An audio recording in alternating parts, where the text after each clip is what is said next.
Good morning, friends, and welcome. I hope you had a wonderful Diwali. Let's start our class with a prayer together. Heavenly Father, Divine Mother, friend, beloved God, great gurus, Jesus Christ, Babaji Krishna, Lahiri Mahashaya, Swami Shri Yukteswarji, beloved Guru Deva, Paramhansa Yogananda Ji, saints of all religions, we bow at thy feet. Strengthen our devotion, strengthen our love, that we might keep ever focused on thee, God alone, God alone. Om Shanti, Shanti. We have a song, a chant by Swami Kriyanandaji, and then an excerpt from a talk by Swamiji, a video. And then we'll go into this topic of I awake in thy light. Welcome again, everybody.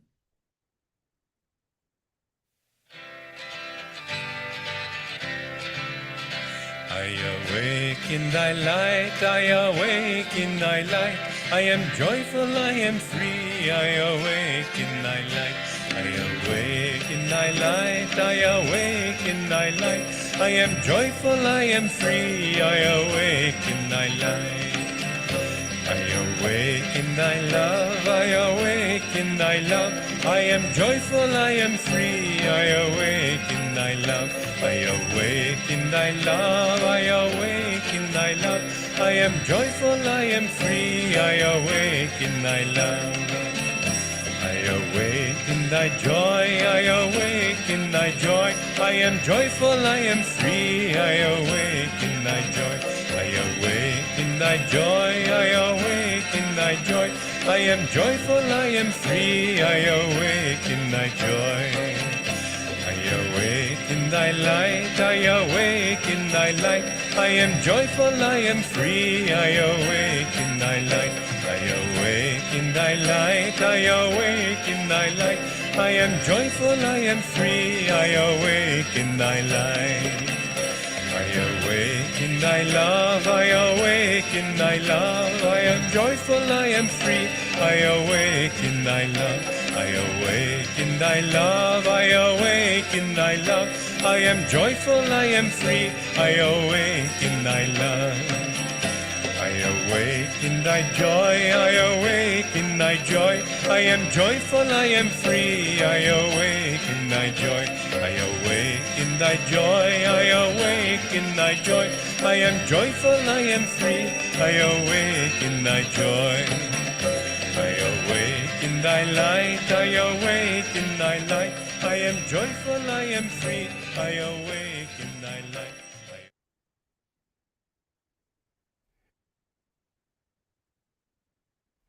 The light is an experience that we read about in Scripture many times, we hear about in the lives of saints, and some of us see it, others do not. When you see it, you should understand that it has a direction. It isn't something to be enjoyed just passively. You should concentrate on it and concentrate in the center of whatever light you see. It is a beacon. It's a guide light. It should show you the way to go. The more you concentrate on the center of that light, which will be here, the more you will find yourself being drawn into it. That light will redeem you from the darkness of delusion. However, darkness is not just a metaphor. It's an actual reality. If you don't see light, don't feel badly about it. You know, people can even be highly advanced and not see the light. Seeing the light is not the criterion in itself of spiritual development. Dr. Lewis told about a woman who came to their center in Massachusetts in the early years. And this woman, the very first meeting, she saw the spirit of the thousand-petaled lotus. She saw through the walls of the room. She was bathed in this light and saw that light is the reality of everything physical. She never came back. It was too easy. It isn't your experiences that determine how advanced you are. It's your determination, it's the focus of your energy and that continuous striving from within that directs you to it. So don't feel that, well, somebody's got these visions, oh, he must be great. Or somebody doesn't, he must be nowhere. But see the sincerity, see the purity of heart, see your own purity of heart, because that determines everything on the path. Good morning again, friends. I'd like to start with a few brief excerpts from Autobiography of a Yogi on the Light. This is when Master was healed from Asiatic cholera. I gazed at the photograph of Lahiri Mahashaya and saw there a blinding light enveloping my body and the entire room. I was well. Another Master, what is behind the darkness of closed eyes? An immense flash of light at once manifested to my inward gaze. Divine shapes of saints sitting in meditation posture in mountain caves formed like miniature cinema pictures on a large screen of radiance within my forehead. Who are you? I spoke aloud. We are the Himalayan yogis. The vision vanished, but the silvery beams expanded in ever-widening circles to infinity. What is this wondrous glow? I am Ishwara. I am light. And another from Rama raised from the dead. I saw Lahiri Mahashaya in a blaze of light, he cried. He shone like the sun. Arise! Forsake your sleep, he commanded me. Come with Yukteswar to see me. And finally, when Master had a vision of his Guru, Swami Shrikhteswarji, in Mumbai, Bombay, Lord Krishna, the glorious form of the avatar, appeared in a shimmering blaze as I sat in my room at the Regent Hotel in Bombay. Shining over the roof of a high building across the street, the ineffable vision had suddenly burst on my sight. June 19th, 1936, 1 week after the vision of Krishna, I was roused from my meditation by a beatific light. Before my open and astonished eyes, the whole room was transformed into a strange world. The sunlight transmuted into supernal splendor. Waves of rapture engulfed me as I beheld the flesh and blood form of Sri Yukteswar. This is a very important topic because people think there's an outer light, there's outer diyas, there's candles, there's all of this is wonderful. It's wonderful to celebrate. It's wonderful to be a part of an outer celebration, but really, what does it all mean? What does it all mean? We have to keep remembering that. What does it all mean? It means an upliftment in light. It means the glow of light in your eyes and your own aura.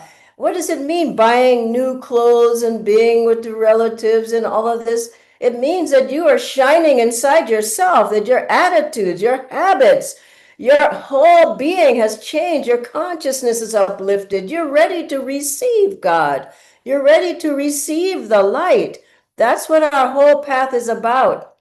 And Master talked about his guru when he was one day, he was out looking, going to the train to find his guru, Swami Shrikhteswarji, who was coming in at that time. And he said, my guru's aura is filling the whole train. It's just a wonderful image. And your aura should be filling your whole being, filling your whole house, your whole neighborhood, everything around you. But people forget that we are made of in the image of God, in that image of light. Master said, I see you all as light. You are so beautiful. You don't know how beautiful you are. And as we keep practicing our meditation practices, as Swamiji was saying, gazing into the light, as we do everything that Master said, the darkness that's gripping, those old karmic patterns that are gripping, the delusion that's gripping, that's holding you, that's wanting to sweep you back into those old thoughts, those old ways of being, the old behaviors, the old habits, it's gripping you. If we keep going, keep looking to the light, keep strong in the light, we begin to take on that quality in our lives. And the darkness and the karma and the delusions and the old patterns, they begin to diminish more and more until they're just not there anymore. But it's a battle.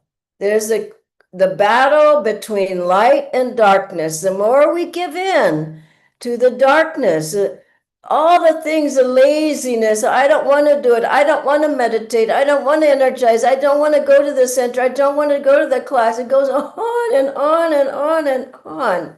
This becomes a mantra. And then we get drawn more and more the other way into darkness. And you look at different, I've seen over decades, people coming, people going. You say, what happened to that person? What happened to her? What happened to him? People slip and people fall. But it doesn't have to be. Like Master said to a group of the monks, he told one, you have clear sailing. And the others thought, well, what about me? What about me? And they asked Master, and he said, you will all have clear sailing if you stay in tune. And this is the thing we have to realize. Master can't do it all for us. God can't do it all for us. The gurus can't do it all for us. We have to really be sincere, dedicated, committed, one focus, one mind focused, and really want to get rid of all the baggage that holds us back. Master's given such wonderful, what a beautiful path. What a great blessing to be on such a path. And Master's given, besides the techniques of energization, which keeps you glowing, keeps your energy uplifted. It not only heals your body, but it keeps the energy uplifted, keeps your consciousness uplifted. Yoga postures keeps your consciousness uplifted. Superconscious living gets rid of laziness and heaviness and doubts and fears. And you think of Hong Sa, gives a peace to your mind, and Om brings in that vibration of God that you feel completely protected in the light. You see the light, you hear the sound, you feel that vibration, and Kriya is just burning up your karma. Every Kriya, you're getting more and more free. And then Master's given wonderful affirmations. I'm submerged in eternal light. It permeates every particle of my being. Just repeat it every day when you feel delusion creeping in on you. I'm living in that light. The divine presence fills me within and without. And the chants, like it's so wonderful to hear Swamiji's voice. I awake in thy light. I awake in thy light. This is also a mantra. I'm joyful. I am free. I awake in thy light. I awake in thy light. Sing it every day. And Master said at a certain point, Swamiji said, why is people leaving left and right, Master? And Master said, Satan is testing the work. Many heads will fall. And there are different times on the path when you know that God is testing you. He's testing your guru bodies. He's testing the work. Many heads will roll. Many heads will fall. But we have to keep positive. Also, the wonderful song of, I was thinking, Thy Light Within Us Shining. I mean, these are beautiful songs that are just keeping us going. But we forget we are part of that infinite light, and we get caught in the movie of all the, my name, who am I, look at me, money, relationships, all these importance, all these things that really mean nothing to the yogi, nothing to the devotee. We get caught in the movie of life, and then we just start getting drawn into it. As Master was asking Divine Mother, he said, "But why have you created this movie? Look at everybody. They're howling and screeching as they're watching the movie." Divine Mother said, "Tell them to look to my beam within." Isn't that beautiful? Tell them, don't look at the movie. Look to my beam within, meaning look into the light, meditate, have time for seclusion, have more time for chanting, have time alone without people all the time around you. And you will find that you begin to pull away from the things that are drawing you. Master said, Swamiji said at one time that Mount Washington was like a hotel, that people were checking in, people were checking out. They were just so drawn into that. But Guruji said when he would go to the movies, just not very often, but to take a break from things. And the disciples would be tapping him on the shoulder because Master's eyes would be closed. Close your eyes to delusion. Close your eyes to the movie and just see the inner light. So they said, "Well, Master, are you enjoying the movie? Are you watching the movie?" He says, "Yes, I'm watching the big movie." This is a wonderful thing to keep in your mind. We have to be watching the big movie. And we receive blessings all the time, with blessings at the spiritual eye, to keep our spiritual eye open. We receive it during the blessing at satsangs, the blessing at discipleship, the blessing at Kriya initiation, purification ceremony. We receive a blessing in our heart. We receive blessings all the time. But we have to expand that blessing. Master said to Swamiji, it's so beautiful when he gave Swamiji his very, very first Kriya blessing.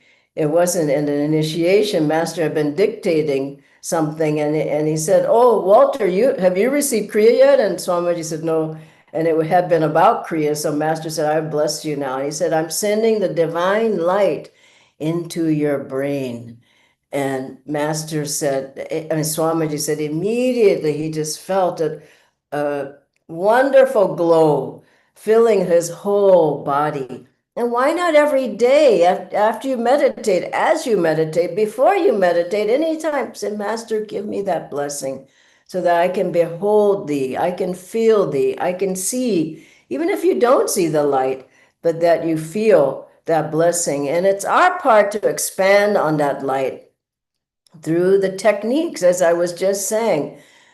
Feeling the light, getting a blessing is enough, but if you never meditate on the light, you never meditate at all. You meditate half-baked. You meditate in the morning or not in the evening, or you don't do Kriya or whatever it is, you're going to have a difficult time. The same with the teachings, to study the teachings, to come to the satsangs, to read the books, to get online and see the wonderful, there's hundreds of talks of Swamiji, Master, where you can reinforce yourself and really stay in the light, and also be strong in yourself against the pulls. There's so many. I'm telling you, walk out of the house, there's pulls this way, and there are pulls inside the house when you watching one movie after another of violence or low vibration, reading the wrong kinds of material books, um, all of these things, listening to the music from today.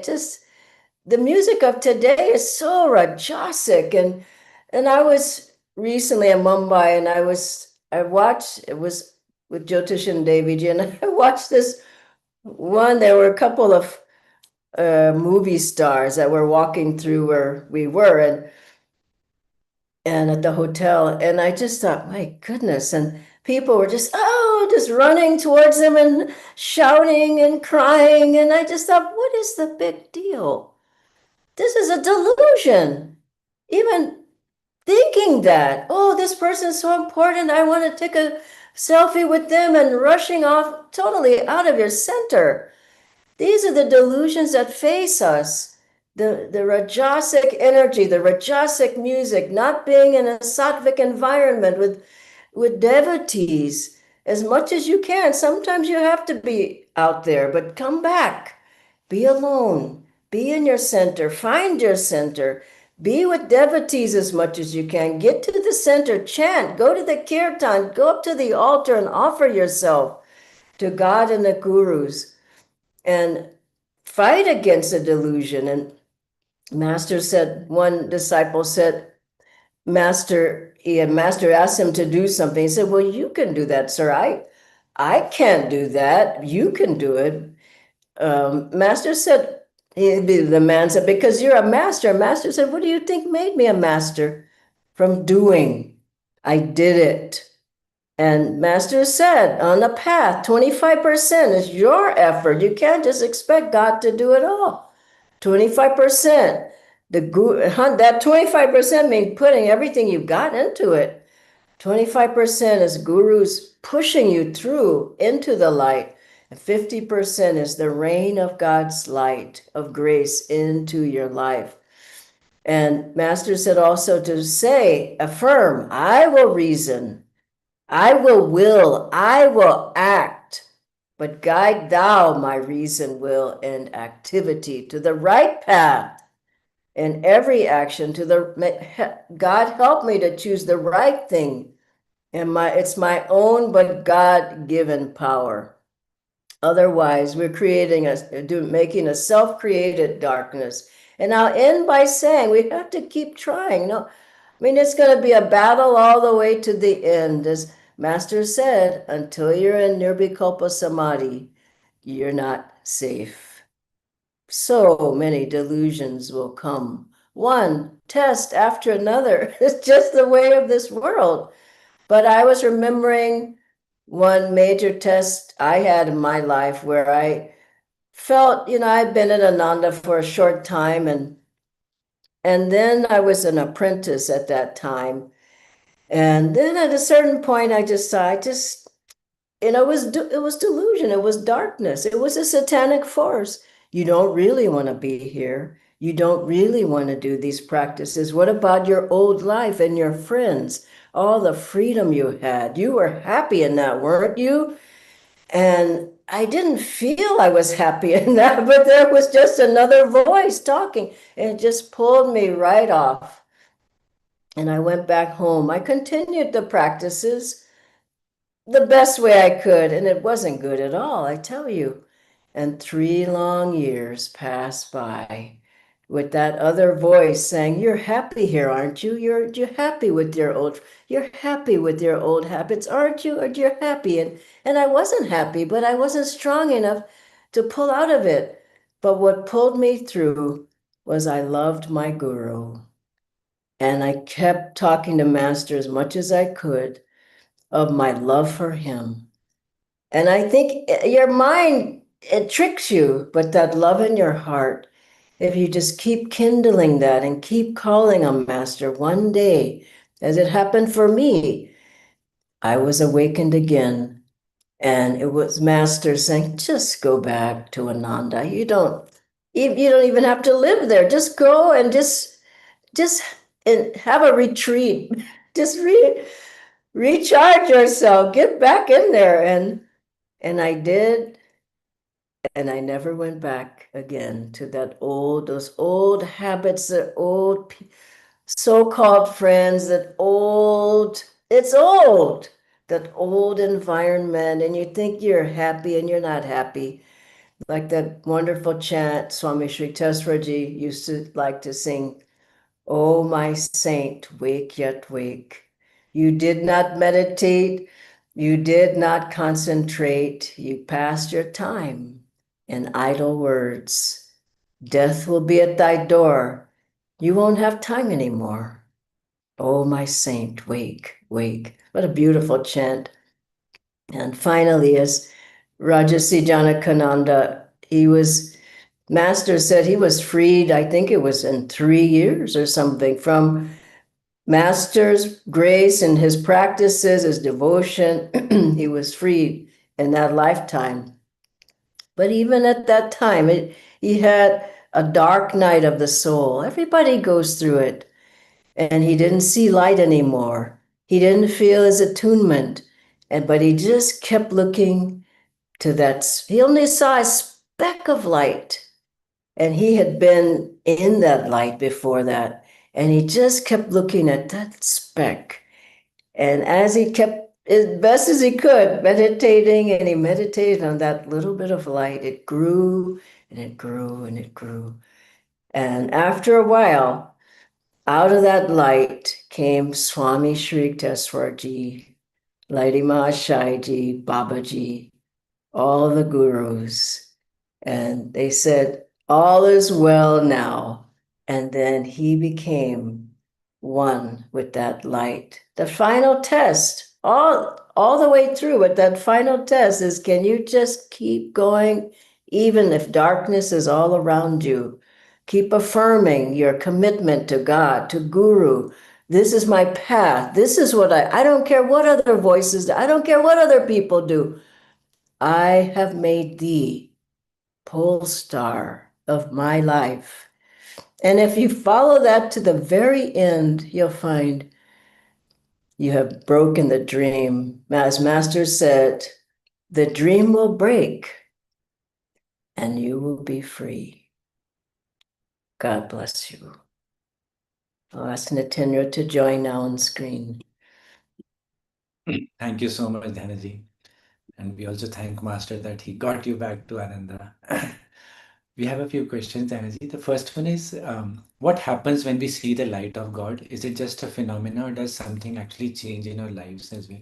Yeah, your whole consciousness changes. Your whole you're uplifted in that light. You start to go through the light little by little. And as you do, your darkness can't touch you anymore. Delusion, old karma, habits, attachments, desires, they start falling away. And let's affirm it's every day. Every day, are we not looking at this point between the eyebrows, at the point between the eyebrows into the light? Affirm every day, I'm getting more free. Every day, my consciousness is uplifted. Every day, I'm fighting against delusion. Every day, I'm becoming more and more the light that is always, always have been and ever will be, as long as I affirm it, and not only affirm it, become the light. So you're becoming the light, and the darkness is fading away. Whenever you look there, Master said to keep your gaze there. You can't be looking up all the time, but you certainly can keep your concentration there. That's what it means to be centered in yourself. And I say people uncentered, you can look at the eyes, they're shifty, their posture's wrong, their voice is agitated or something. That's not living in the light. Let's face it, you have to really want to live in light.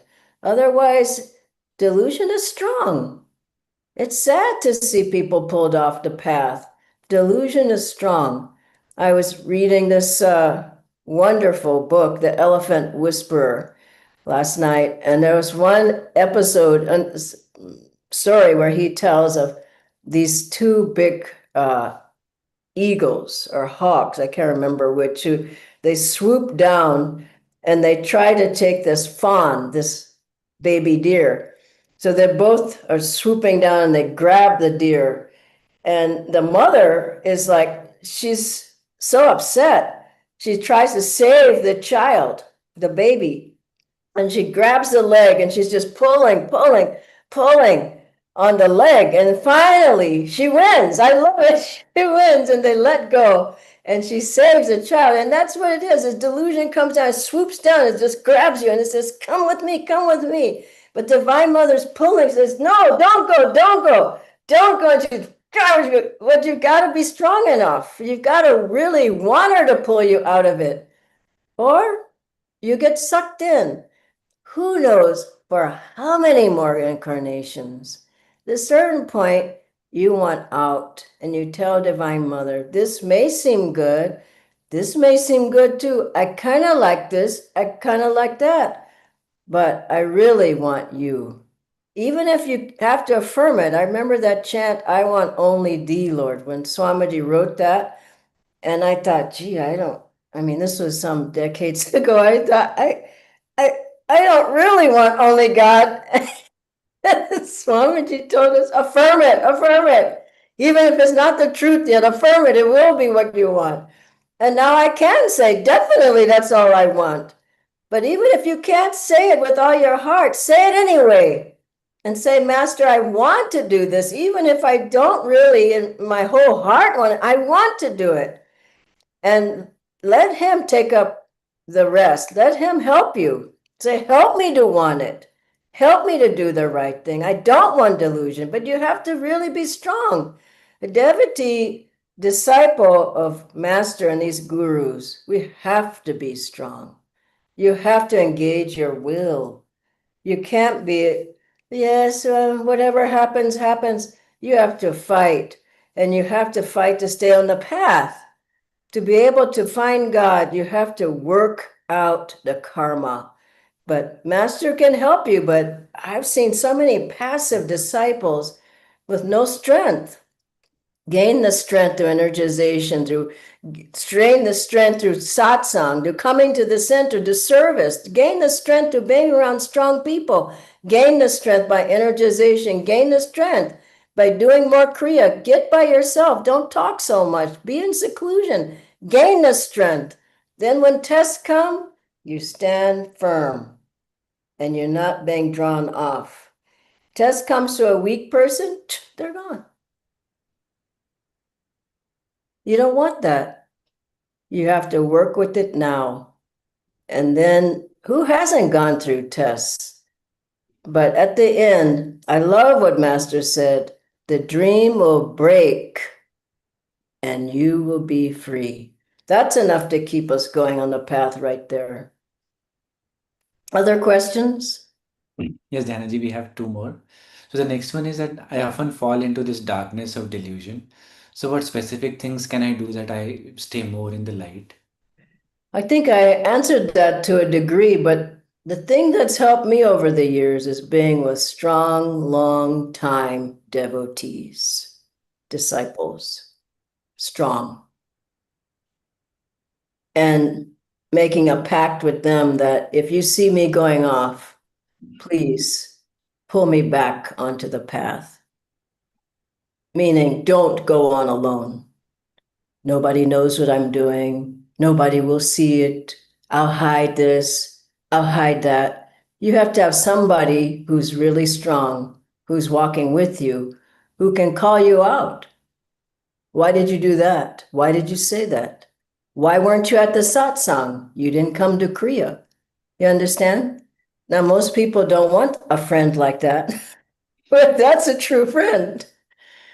But anyway, people who have asked me, I certainly will tell them. It's not always a nice thing that you like to hear, but you need to hear it. You're going off. When you're gone, it's too late. When you start inching in the wrong direction and somebody pulls you up, then there's help. Everything Swamiji told me, it wasn't always easy to accept. I did my best to do what he said. Things that others have told me, my longtime guru bhais, it's not always easy to digest, but I did it, and it saved me. The reason I went off is I went on alone.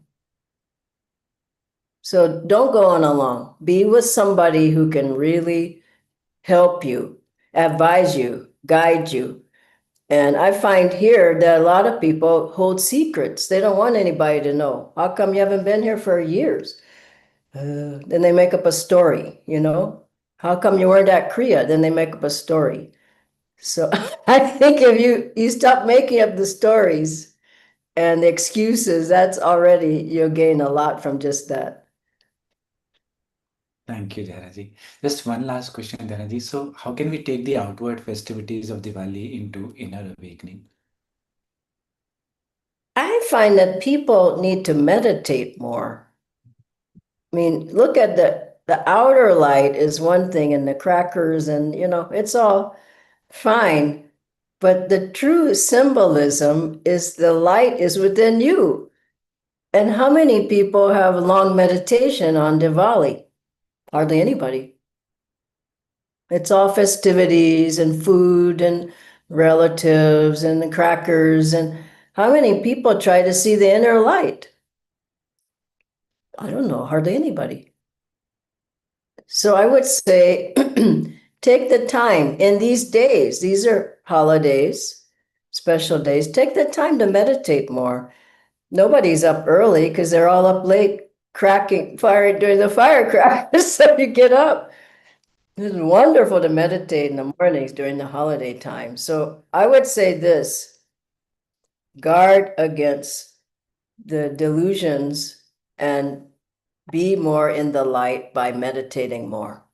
How about that? Even just add 10 minutes, 15 minutes. I was hearing a talk by Swamiji yesterday. He was saying, here, I'll bargain with you. Just meditate for 15 minutes. And another piece of advice is every day listen to some talk of Master or Swamiji. Every day. Every day read something from Master or Swamiji's writings every day. Every day, don't miss your meditation. Morning and evening and every day, energize. And with all of those things, meaning also for sure don't miss your kriyas. If you do all that, you will have a firm base to stand on and you will go more strongly without being pushed off side from one side to the other. You'll go more strongly forward, headed into the light. And but it's not a joke and it's not a game. We're not here just having fun. We're seriously trying to find God. And I know many people are really wanting that. Like Jyotishji said, be in the Saints Club. I don't know where he said it in Gargan, but he said it at several of the centers. Future saints. And I know some of you are there.